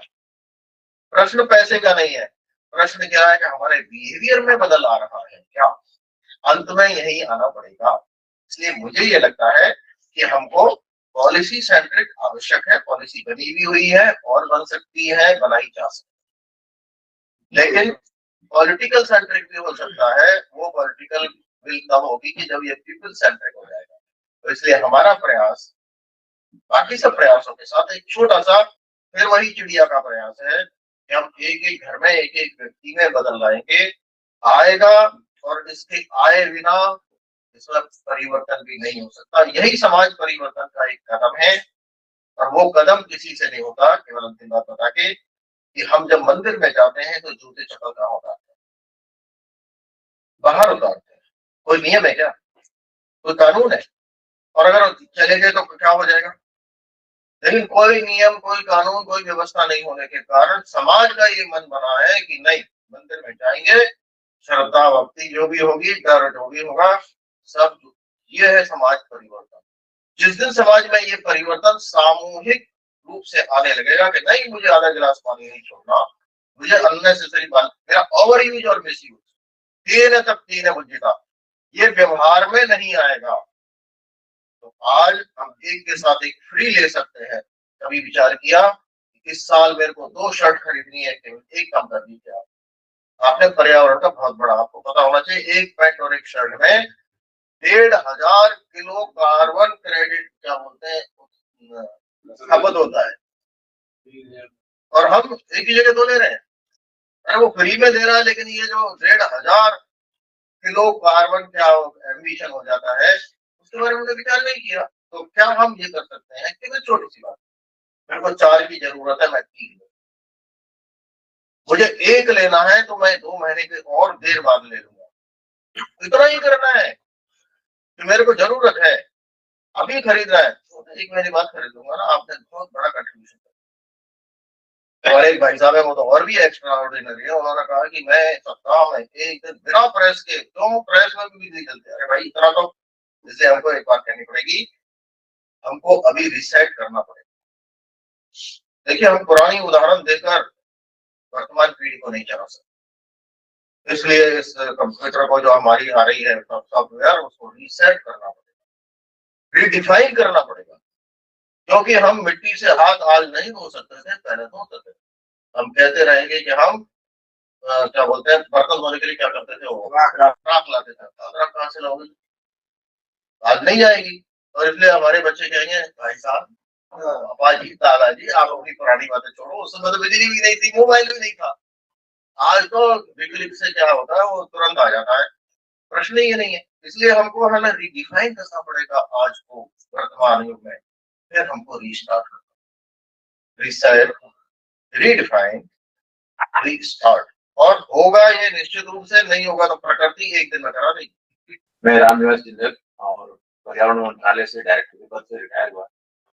जो आपने विचार दिया एक संभव है, करना संभव है, तो इसी तरह से एक दादी से सीखा मैंने कि वो सब्जी हमेशा कटोरी में लेती थी, और जब खाना खाने के बाद में दही और सब्जी होती थी तो उसको पानी डाल करके वो उसको पी लेती थी, थाली को भी पानी डाल करके पी लेती थी। ये संभव है करना। तो इस तरह की चीजें से भी क्या है कि उसमें राख भी कम लगती थी बर्तन साफ करने में, और जो अन्न के कण जो है खराब होते थे। तो इस तरह की छोटी छोटी प्रैक्टिस से, फिर इस तरह से हम जो आधुनिक प्रैक्टिस है, दांत साफ करते हैं, दाढ़ी बनाते हैं, अगर हम उसको टैप को बंद कर दें पानी के और मग में पानी लें तो उससे बहुत सारा पानी हमारा सेव होता है।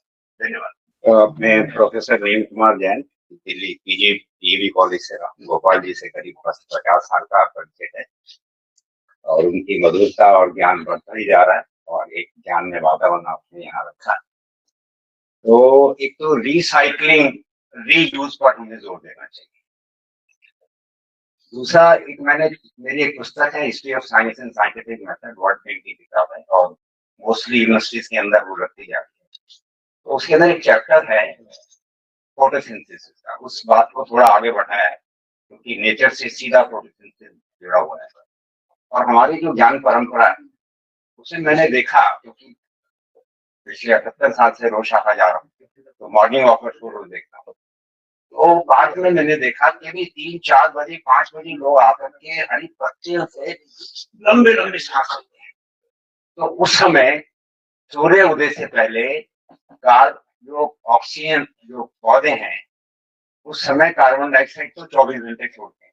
पार्कों के अंदर और गार्डन्स में हर पौधा कार्बन डाइऑक्साइड, जैसे हम सांस लेते हैं वैसे पौधे सांस लेते हैं। पर कहा यह जाता है कि दिन के अंदर वो ऑक्सीजन छोड़ते हैं, रात में कार्बन डाइऑक्साइड छोड़ते हैं। तो इसका जो मेन पॉइंट है, दिन में भी वो कार्बन डाइऑक्साइड छोड़ते हैं, और उससे निकली हुई कार्बन डाइऑक्साइड सूरज की प्रेजेंस के कारण और उसमें जो क्लोरोफाइल पदार्थ तो क्लोरोफाइल और पौधे के सूंघने और सूरज की प्रेजेंस से जो निकली हुई ताजी ताजी कार्बन डाइऑक्साइड है, जो 24 घंटे निकलती है, इनकी वजह से वो कार्बन डाइऑक्साइड टूट करके कार्बन, पानी और ऑक्सीजन में बदल जाती है। सिद्धांत ये है। इसको आगे बढ़ाओ तो इसका मतलब ये हुआ कि हमें पार्कों में और गार्डन्स में सूर्य के समय जाना चाहिए और सूर्य की एब्सेंस में नहीं जाना चाहिए। इस सिद्धांत को लेकर के मैंने एक मूवमेंट चालू करी।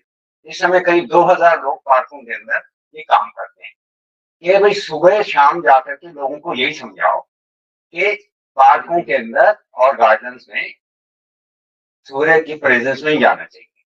और जो प्रभात में लोग आर्गुमेंट करते हैं कि भाई शुभ मुहूर्त में उठना है, 3 बजे उठना है, 4 बजे उठना है, चले उठते ही तो हम पार्क में जाएंगे, सैर करने हो तो कोई काम नहीं। तो शास्त्रों में ये लिखा है कि सुबह उठ करके आवश्यक कार्य से करके भजन करो, अध्ययन करो, और जब सूर्य निकल जाए जब पार्क के अंदर जाओ। ये जो छोटे 2-4 पॉइंट बताए, इस पॉइंट को मैंने कहा फिर पार्कों में। तो एक कार्यकर्ता ने ये कहा कि भाई ये बात तो हम मेट्रो में भी बता सकते हैं, पार्कों में जा, मैंने कहा पार्कों में जाके जब बताओगे तो उस समय you are on the spot, वहां क्रिया हो रही है, तो वो वहां ज्यादा उपयोग होगा, बताओ कहीं भी।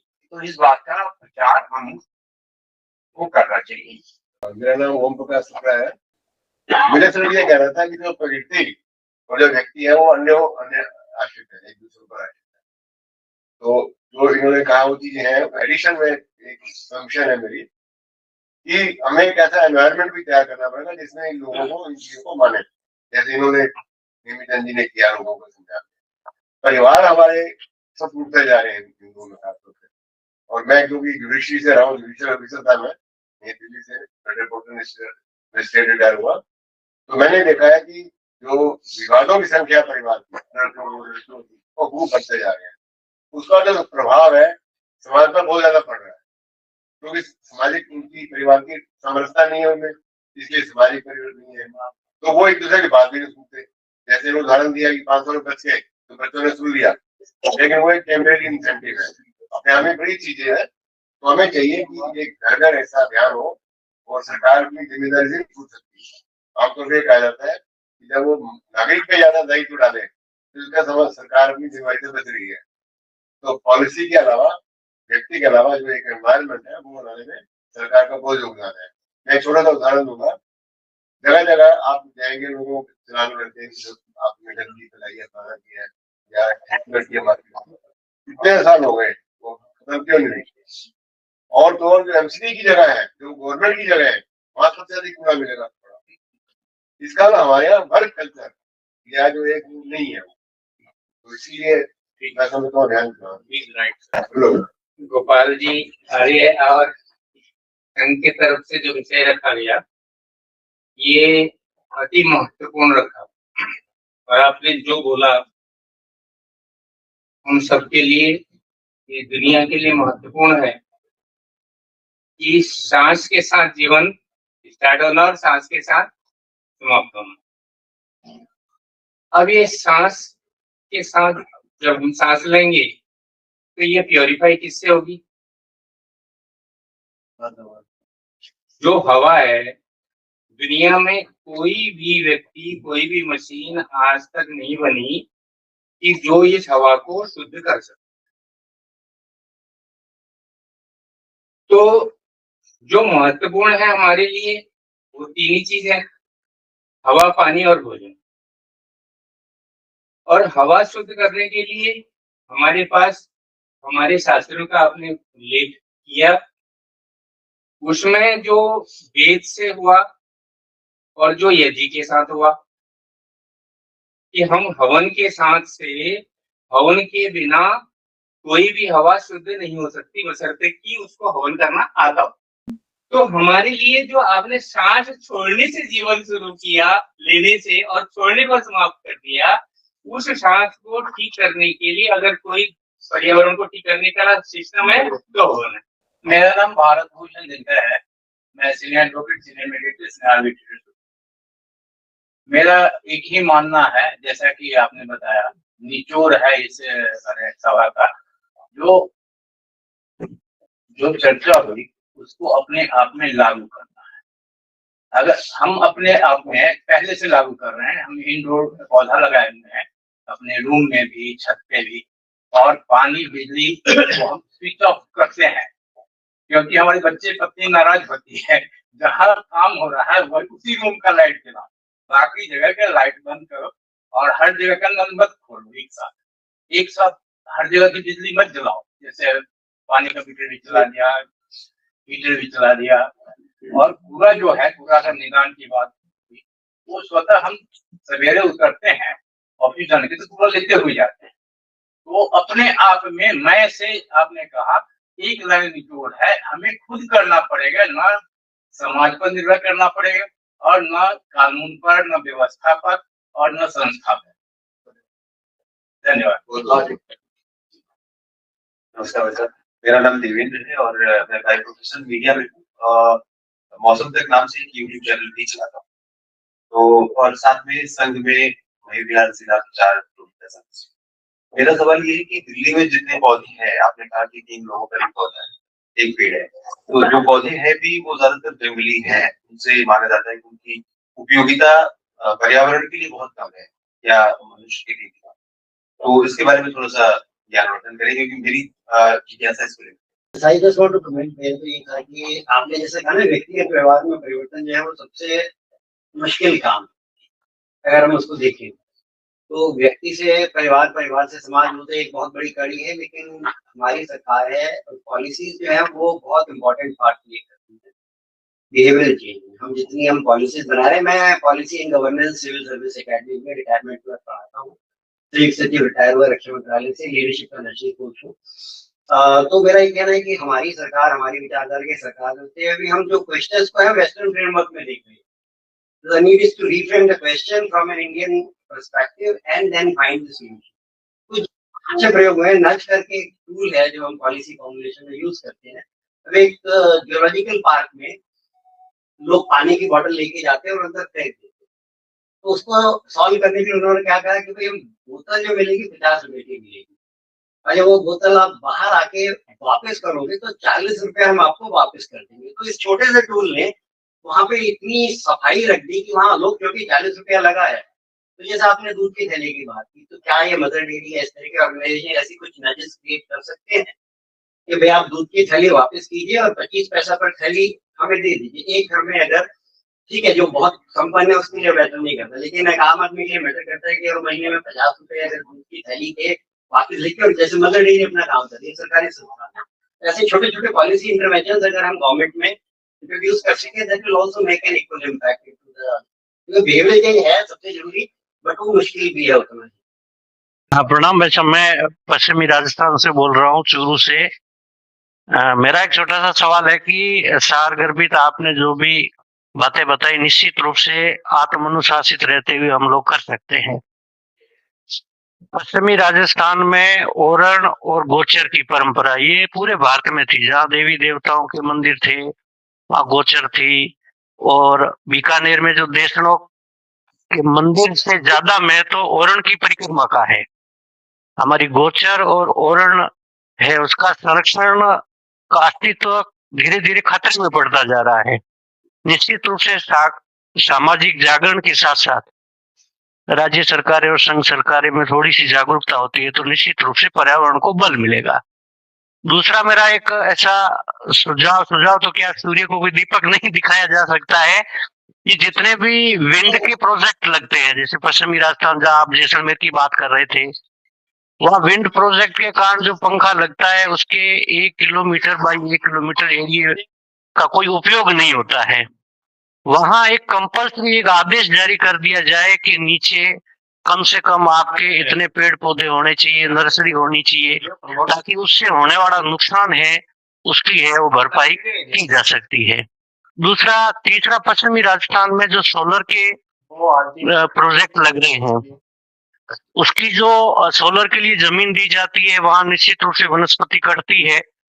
तो इसका ऐसा क्या वैसा नहीं हो सकता है कि जैसे हाईवे वगैरह होते हैं उसके ऊपर लगा दिया जाए, थोड़ा और ज्यादा ऊपर ऊंचाई दे करके, ताकि उसका उपयोग भी हो जाए और ये जो अपनी पर्यावरण के लिए जो वृक्ष वगैरह काटे जा रहे हैं उसको भी थोड़ा है वो उसको कम हो जाए। भाई साहब से निवेदन है आप इसका वापस कोई प्रश्न नहीं, सब प्रश्नों का उत्तर ये इंसान है, बस एक ही। और चाहे वो शासन में हो, चाहे प्रशासन में हो, चाहे व्यक्तिगत हो, है तो इंसान ही। अगर उसका सॉफ्टवेयर ठीक हो जाएगा तो वहां बैठा हुआ भी ठीक कर लेगा। इसलिए समस्याएं तो उसके परिणाम है। यानी बीमार कब कोई पड़ता है, जब उसको बुखार आता है तब होता है बीमार पड़ जाता है, वो तो उसके सिम्टम्स है कि वो बीमार हो गया। इसलिए हमको इलाज करना होगा तो प्रिवेंशन पे जाना पड़ेगा, है ना। और वो यही है कि समस्या उत्पन्न ना हो। हम क्या करते हैं, जब समस्या उत्पन्न हो जाती है तब समाधान की बात करते हैं। और इसलिए भारतीय चिंतन और हम यही बात करते हैं कि समस्या ही उत्पन्न नहीं होगी तो समाधान की बात नहीं होगी। वही एकमात्र इलाज है। आप चाहे सरकार को कह दीजिए तो सरकार और वो जो आपके सुझाव है पॉलिसी फाउंडेशन वाले पॉलिसी में वहां पर भेज देंगे। हम आपको सुझाव ये दे सकते हैं कि कृपया आप अपने स्तर पर क्या कोई मंदिर लेकर उसका तालाब बना सकते हैं, उसको 10 पेड़ों की एक बगिया लगा सकते हैं क्या? ये हम करेंगे नहीं और सरकार को ज्ञान देते रहेंगे कि वो कानून बना दे, और उसने कुछ नहीं किया तो हमने कह दिया वो कुछ नहीं किएगा। इसलिए मेरा ये कहना है, कृपया अपने घर से कचरा बाहर मत फेंको। यही सबसे बड़ा नियम कानून है। अगर ये आज के उससे आप कुछ चीजें भी कर सकेंगे तो मेरे को अच्छा रहेगा कि अगर आप कटिंग करेंगे, पॉलीथीन तो ले जाएगा रिसाइकलर, वो समस्या नहीं है। समस्या उसकी है कि जो आप काट कर फेंक रहे हैं, और इसलिए इससे इंसान को ही सुधरना पड़ेगा। इसलिए मेरा ये कहना है कि आप समस्या उत्पन्न ही ना होने देंगे तो समाधान की बात नहीं होगी। क्योंकि हम अभी हो गया है कि इतना कचरा होगा, ऐसा कचरा होगा तो इसलिए इतनी गाड़ियां लगेंगी। हम क्या कचरा ही नहीं होगा तो इस पर आना पड़ेगा। वही सस्टेनेबल है। नोएडा में वहां के म्यूनिसिपल कमिश्नर आए, नोएडा नहीं है गुरुग्राम में, मैं आपको 3 साल पहले की बात बता रहा हूँ, और उन्होंने वहां पर इस प्रकार की व्यवस्था लगा दी कि वहां पर जीरो कचरा डिस्पोजेबल हो गया, क्योंकि उन्होंने इतनी गाड़ियां और ये पूरा सिस्टम लगाकर 17 करोड़ रुपए का एक प्लांट लगाया। तो वो जाकर वहां रिसाइकलर उसके पास चले गए, बहुत अच्छा हो गया, सब वाह वाह करने लगे। लेकिन आपकी जानकारी के लिए उसका ट्रांसफर 2 साल के बाद होता है। आज वो 18-17 करोड़ का प्लांट वहां पर मिट्टी है, क्योंकि वहां की सब लॉबी थी, उनके पेट का सवाल था ना। इसलिए इस इंसान को सुधरना पड़ेगा कि तेरे घर का नहीं निकलेगा तो सब हो जाएगा ठीक। कृपया मेरा ये कहना है, स्टार्ट फ्रॉम आई। और ये मैं से हम की जर्नी का मतलब ये है कि मैं मेरे से शुरू करूंगा, फिर अंत में उसी पर आता हूँ। एक चिड़िया बनकर अपना प्रयास शुरू करिए और सलाह नहीं सहयोग। तो मैं आपसे सबसे निवेदन ये है कि आप सब दीजिए सलाह, सरकार को भी दीजिए, प्रशासन को, पॉलिसी को, सबको दीजिए। आप सहयोग क्या कर रहे हैं लड़के में? क्या आपने एक मंदिर को हरित मंदिर बना दिया? आप अपने ऑफिस को, घर को तो हरित बना लो, फिर कहने की बात आएगी। तो आपके घर का पानी जीरो वेस्ट हो सकता है क्या? अपने घर का जीरो वेस्ट मिशन शून्य हम इसको ले सकते हैं क्या? कि हर चीज में मिशन शून्य की तरफ करना, सीधे करते हैं। मेरे को ये लगता है कि हमें मैं पर आना पड़ेगा और मैं से हम की जर्नी शुरू करनी पड़ेगी। शायद हमारे यहाँ किसी को शाश्वत माना है, किसी को गलत माना है, किसी को सस्टेनेबल माना है। धन्यवाद। रतन जी, एक सेंटेंस बोलना चाहूंगा। हम सभी प्रयास करें कि राक्षस वृत्ति मिनिमाइज करें और देव वृत्ति को बढ़ाएं। बहुत बहुत धन्यवाद। मानव और पर्यावरण विषय पे बहुत अच्छा मार्गदर्शन मिला, बहुत अच्छी चर्चा हुई, बहुत सारे अच्छे सुझाव भी आए। कई ऐसी बातें हैं जिन पे तुरंत काम किया जा सकता है, कुछ ऐसे हमारे सुझाव आए जिन पे हो सकता है सरकार को, समाज को बहुत जन जागृति की जरूरत पड़ेगी। और खासतौर पे मैंने जो बार बार मैं कह रहा हूँ कि जो हमारी इकोनॉमिक ग्रोथ का और जो एक कंजम्पशन का एक तरह का माहौल बन गया है, और उसमें खासतौर पे आप देखेंगे कि जो पैकेजिंग का कल्चर बन गया है, कि जो चीजें हम जैसे बाजार में, हम अपने बचपन में है बाजार में दाल और चावल लेने जाते थे तो वो ऐसे ही हमारे थैले में डाल देते थे, कोई कागज की थैली में उसमें पैक करते। और आज आप देखेंगे कि छोटे से छोटी पैकिंग की जा रही है। और इवन अभी अभी किसी ने मित्र ने दिवाली पे गिफ्ट किया, उसमें 10-12 चॉकलेट के पैकेट थे, तो हर चॉकलेट छोटे पीस को इतनी 3-4 लेयर्स में प्लास्टिक में पैक कर रखा, उसको काटना छोटे छोटे पीस। तो मेरा ये मानना है कि अब कुल मिला के हमारा जो कंजम्पशन का और जो इकोनॉमिक ग्रोथ दिखाने का भी जो तरीका बढ़ा है, वो पर्यावरण पे बहुत ज्यादा बड़ा बोझ है। तो इसकी कहीं ना कहीं कॉस्ट भी तय करनी चाहिए कि आप अपना कोई उत्पाद है बाजार में आप बेच रहे हैं, पर उसकी पैकेजिंग से जो पर्यावरण को नुकसान हो रहा है, उत्पाद को बनाने से लेके पैकेजिंग तक, उसकी भी कुछ कॉस्ट तय हो। और हम भाई साहब ने कहा कि स्तर पर शुरुआत करें, व्यक्तिगत स्तर पर शुरुआत करें और उसको आगे बढ़ाएं। तो मैं से हम की तरफ बढ़े, हरित की तरफ बढ़े, शरीर की तरफ बढ़े। आपका सबका बहुत बहुत आभार, भाई साहब का बहुत बहुत आभार, आपने समय दिया और हमारा मार्गदर्शन किया। धन्यवाद। एक उदाहरण देना चाहता हूँ, बताया इसलिए प्रत्यक्ष है। कोई गुरुग्राम में एक युवा उद्यमी था, मतलब इंडस्ट्रियलिस्ट, तो उनको बात आई जैसे आपने कहा पैकेजिंग। तो जब उनका कि कम करना चाहिए, तो उसका जो प्रोडक्ट था वो जब से चलता था और बाहर जाता था तब 6 बार पॉलिथीन की रैपिंग होती थी। उसने अपने टेक्निकल बंदों के साथ बैठकर कहा कि भाई इसको कम करो और केवल एक बार लगाओ। उनका सर ये प्रोडक्ट कम हो जाएगा, ये हो जाएगा हमारा। हाँ, जो भी हो, पर्यावरण बचाना है तो कुछ बाहर खाएंगे, आपको पता होना चाहिए। उन्होंने एक बार रैप किया, कभी भी 1 महीने में 6 करोड़ रैपिंग बची आपकी जानकारी। रैपिंग ही नहीं बची, पैसा, मजदूरी, बिजली, ये वो सब बचा और प्रोडक्ट पर पकड़ दिया।